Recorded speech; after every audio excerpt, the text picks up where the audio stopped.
बिस्मिल्लाहिर्रहमानिर्रहीम। अस्सलाम वालेकुम। भाई ने सवाल पूछा कमेंट में कि हदायत किसे कहते हैं। ये हर मुसलमान की ज़िंदगी का एक बुनियादी सवाल है।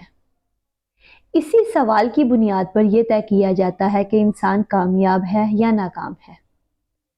हदायत का मतलब है रास्ता, रहनुमाई, यानी एक ऐसा इंसान जिसको मंजिल का पता ना हो, आप उसका हाथ पकड़कर उसे सीधा रास्ता दिखा दें।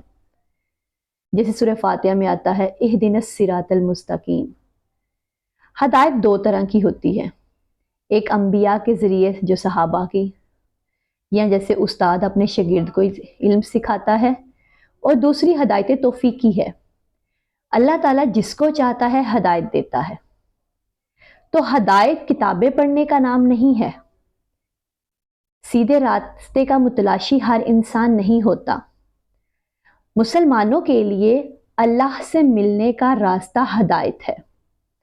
जो हदायत पर होगा वो अल्लाह की बारगाह में कामयाब होगा। जो हदायत पर नहीं होगा, यानी जिसकी रहनुमाई ठीक नहीं हुई होगी, जो सीधे रास्ते पे नहीं होगा, वो कामयाब नहीं होगा।